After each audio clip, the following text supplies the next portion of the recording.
ওই না এই? বলেন, কোরআন শরীফ দূরে না কাছে? কত কাছে? কয় অন্তরে, কয় মেধায়, বলে ঠোঁটের আগায়, নাকি দূরে না কাছে? দূরের জিনিসকে ওই বলে, কাছেরটাকে এই বলে, দূরেরটাকে বলে জালিকা। কোরআন যদি দূরে থাকে বলবে জালিকাল কিতাব, দূরের কিতাব। কোরআন শরীফ দূরে না কাছে? তাহলে বলা দরকার ছিল হাজাল কিতাব, এই কিতাব। কিন্তু আল্লাহ জালিকাল কিতাব, ওই কিতাব কেন বললেন? দূরেরটাকে কাছেরটাকে দূরে বললেন কেন? প্রশ্ন বুঝেননি কি? এগুলো খারাপ লাগতেছে আপনাদের কাছে? দূরের কোরআন দূর দিয়া বললেন কেন? কাছের কোরআন? এক নাম্বার জবাব, জালিকা দ্বারা উদ্দেশ্য হাযাল কিতাব, এখানে ওই দ্বারা এখানে উদ্দেশ্য হলো এই কিতাব। এক জবাব। দ্বিতীয় জবাব, আসলেই কোরআন যদিও তুমি দেখো কাছে, কিন্তু না, যদিও দেখো লেখা কোরআন তোমার হাতের নাগালে আছে, কাগজে লেখা, কিন্তু এর ভেদ, এর রহস্যের ইলম ও মারিফত তোমার মেধা থেকে অনেক অনেক অনেক অনেক দূরে। তিন নাম্বার জবাব, কোরআন এই কিতাব না ওই কিতাব, মানে ওই দূরের কিতাব। বলে কই দূর? বলে ওই আদম আলাইহিস সালাম, ওই নূহ আলাইহিস সালাম, ওই ইব্রাহিম আলাইহিস সালাম, ওই দাউদ আলাইহিস সালাম, ওই ঈসা আলাইহিস সালাম, ওই যত নবীদের আল্লাহ যত ইলম দিলেন, ওখান থেকে নির্যাস আল্লাহ নিয়া কোরআনের মধ্যে দিলেন। এটা এই কিতাব না, ওই সমস্ত নবীদের দেওয়া ইলমওয়ালা কিতাব। বুঝেননি? কয়টা হইল? চার নাম্বার জবাব, ওই কিতাব মানে এটা জমিনের কিতাব না, ওই লাউহে মাহফুজের কোরআন। লাউহে মাহফুজ চিনেননি? আর কথা কন না, নড়াইলের পিছনে শিক্ষক ছাত্রকে কয়, হিমালয় পর্বত কাছে না আসমান কাছে? কয় স্যার আসমান কাছে। হিমালয় পর্বত তো আরো দূরে। এটা কেমনে বললি? কয় স্যার সত্যটাই বলছি, হিমালয় পর্বত দেখা যায় না, আসমান দেখা যায়। লাউহে মাহফুজ, লাউহুন মানে তক্তা, মাহফুজ মানে সংরক্ষিত। লাউহে মাহফুজ মানে সংরক্ষিত তক্তা। এই তক্তা কোথায়? আল্লাহ কয় আমি নবীজিরে দাওয়াত দিয়ে নিয়ে দেখাইছি মেরাজের রাতে। আমরা যেখানে বসে আছি এটার নাম পৃথিবী নামক গ্রহ জমিন। এখান থেকে প্রথম আসমান, মাঝখান জায়গাটাকে দর্শনের ভাষায় বলে মহাশূন্য। দূরত্বর ডিস্টেন্স হচ্ছে 500 বছরের পথ। এখান থেকে 500 বছর দূর, এরপরে প্রথম আসমান। প্রথম আসমান থেকে আর দ্বিতীয় আসমানের মাঝখানে আবার মহাশূন্য, এরকম খালি জায়গা। দূরত্ব 500 বছরের পরে দ্বিতীয় আসমান। নবী কয় আল্লাহ আমাকে দাওয়াত দিয়া নিছেন, আমি সবগুলো ভেদ করে গেলাম।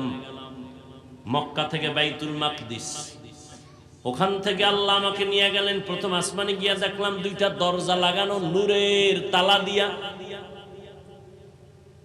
তালাগুলো লক করা। ভেতরে দারোয়ান জিব্রাইল আমার সাথে, বলে দরজা খোল। ভেতর থেকে আওয়াজ আসে, মান আনতা, কে তুমি? বলে আনা জিব্রাইল, আমি জিব্রাইল। বলে তোমার সাথে? অমাম্মাক, তোমার সাথে কে? বলে হুয়া মুহাম্মদ সাল্লাল্লাহু আলাইহি ওয়াসাল্লাম। কদ উরসিলা ইলাই, কেন আসছো? অনুমতি নিয়ে আসছো নি? ভেতরের দারোয়ান জিগায়, হ্যাঁ আল্লাহ অনুমতি দিয়েছেন, দরজা খুলে দাও। তালা খুলো। 2টা দরজা, দোনোটা দরজা সুন্দরভাবে লাগানো। নবী বলেন তালা লাগানো, নূরের তালা। কিসের তালা? নূরের তালা। চাবি কই? ভেতরের দারোয়ান ফেরেশতা কয় চাবি হলো বিসমিল্লাহির রাহমানির রাহমানির রহিম।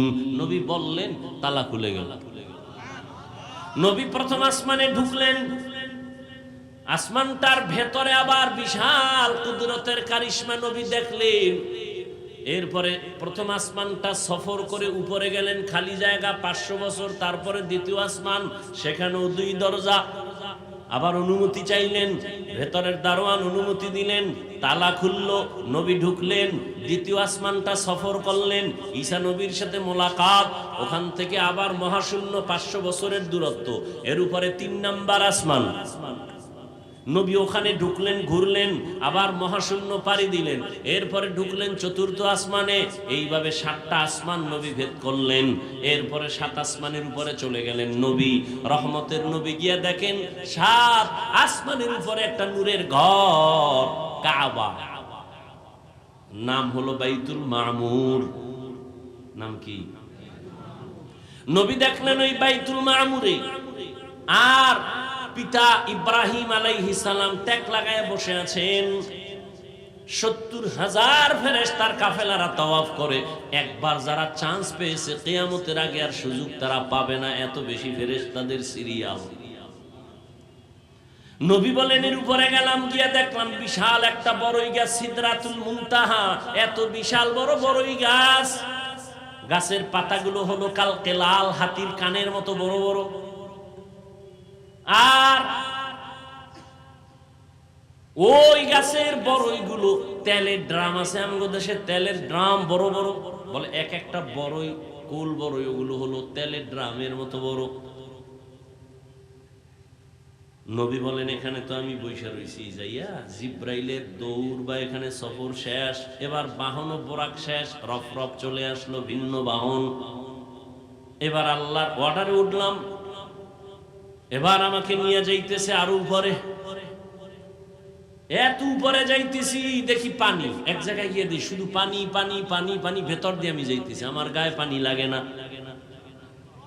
আবার উপরে যাইতেছি, আগুন, চারদিকে আগুন, আমার গায়ে লাগে না। এর উপরে আবার পানির স্তর, যাইতে যাইতে যাইতে যাইতে পানির অনেক অনেক অনেক উপরে গিয়া দেখি আল্লাহ পাক ওখানে নির্মাণ করে রাখছেন নূরের তৈরি আরশে আজিম। আরশে আজিমটা 8 জন ফেরেশতা কাঁধে নিয়ে দাঁড়ানো আছে। আরশে আজিম কই? অনেক উপরে। কয়জন ফেরেশতা কাঁধে নিচে? এদের পা 7 জমিনের নিচে। ও ফেরেশতারাও জানে না ওদের কাঁধের উপরে কি। নবী এবার বলেন, আমি আরশে আজিমে ঢুকলাম জুতা খুলে। আওয়াজ আসতেছে, নবী জুতা খুলবেন না। মুসা নবী তুর পাহাড়ে খুলছে, এই জন্য আমিও খুলছি। আল্লাহ বলে না,